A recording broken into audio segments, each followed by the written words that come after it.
What's going on, guys? Welcome back. Today we're going to be going over 5 gold players who I think are some very good investments right now that have a solid chance of going from gold to diamond. And if you do not know and you are newer to MLB the show, diamond's quick sell for 5k, gold's quick sell for a k. So when you can go out here and buy some golds for a k, the chance of going diamond to easy 5k. A lot of them do go a little bit higher than that 5k, you know, the 10, 15, 20k, depending who they are. You can make a lot of coins by selecting the proper gold players. So let's go ahead and get right to it. Starting with Charlie Blackmon. You look at the stats this guy's got. He's got 90 plus contact on 2 different categories. There's no doubt the guy is a great hitter, all around great player. And then you look and you see the fielding is at common fielding for the right fielder. He only had 2 errors last season. He wasn't terrible in the field. I think it's one of them cases where SDS just kind of said, we'll give you a low fielding to keep your overall low to start the year. If they look for a guy to upgrade down the road,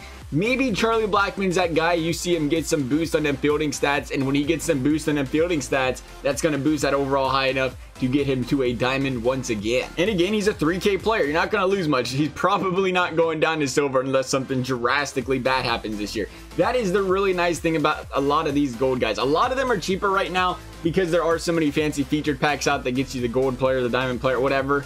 And it's the beginning of the year, so people are ripping a lot of packs. Usually they should, I would expect, don't take my word for it, but I would expect a lot of these guys in the 1k range to go up a little bit, maybe not a lot, but for the most part, I would say a little bit, at least temporarily for a few weeks or a month or two.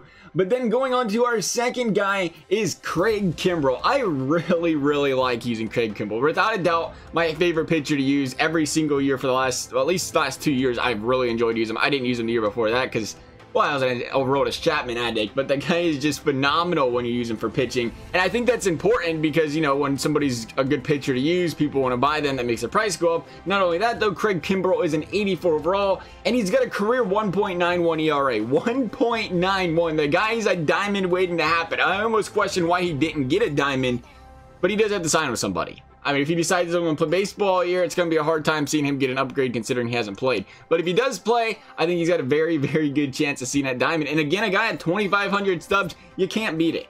Next up we have is Matt Chapman. And look at Matt Chapman's fielding stats.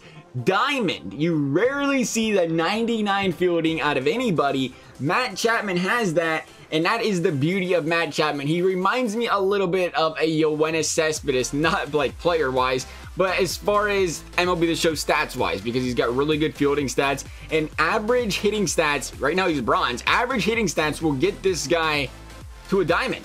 He had a great season last year. I mean, it wasn't like, you know, MVP, but it was what some would say is a breakout season for him. If he can build on that again this year, he is only 25. Is he 26 now? 25. It says 25 on the screen. You consider he can get some of them contact numbers up a little bit higher in the 70s. That might be just enough to get him up to that 85 overall this year, and that's all it's going to take. I like Matt Chapman right here. And then our one and only pitcher on this list, I do not like pitchers for this reason. They are great investments. You can get pitchers that will go diamond without a doubt, but a lot of people want to see their stubs turned into more stubs as quick as possible. And historically, SDS has made it known they usually don't jump the gun on pitchers as quickly as hitters because, you know, in 2 weeks' time, a hitter plays, what, 14 games, 13 games? A pitcher might play 3 or 4.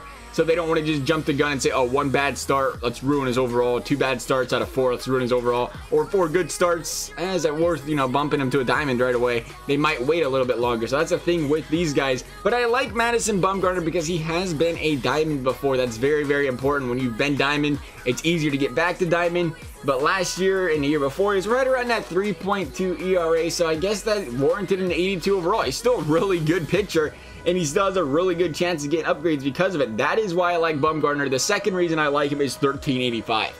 What if he doesn't get a diamond this year? He's 1,385 stubs. Just keep up with him on the, you know, the weekly. If he starts pitching bad, then sell him if you think he's going to get a downgrade. But you really can't go wrong at 1385. You're going to be able to, more than likely, always sell your player for 1,400, 1,500, especially a guy like Bumgarner. You could buy 20 of these right now, and I tell you in 2 weeks from now, you should still be able to sell them at bare minimum what you paid for them and, you know, lose nothing compared to if he starts lighting it up, that price is going to go up. All of a sudden, that 20K you put on Bumgarner might be 40K, might be 60K. Turns diamonds 100K. Then last but not least, we have a Juan Soto Rookie of the year last year, just about. He finished in 2nd place. And the thing with young players, we don't have a lot of them on this list, but they are also very good investments because when it comes to young players, you just look at Acuna. People love buying the young players. They usually go up in price a lot more, a lot quicker because they're young. They're just jumping into the league. People want the guys. And not only that, when it comes to SDS standards, guys have only played a year. When they've only got a year on their, resume, it's a lot more possible that they see their overall go up quicker or go down quicker because they don't have as much history to go by as some of these other pitchers for that reason, or players. And to be completely honest, do I think Juan Soto goes diamond? I really think it's a very tough hill for him to climb, but I don't think that matters. But we brought it up before, when these guys start hitting well, the younger guys, their price starts to go up. So even if Juan Soto isn't diamond material this year, I think if he has a great season, he's still that kind of guy you can get 8 to 10K for down the road and make a pretty good profit on him. And I would consider that pretty much going to diamond, getting a guy for 10K. I like that. If you can flip 1.7 into 10K, I think you're doing a pretty good job. But regardless, there are a whole lot of gold players out there this year. This was just 5 of them. I'm sure there's a lot of guys you guys are thinking of as well. But I do hope this video was helpful for you guys. Maybe it gave you guys some ideas on some guys to buy. I also looked at Buster Posey. Then I worried about those power numbers. But you looked at fielding for Posey, man.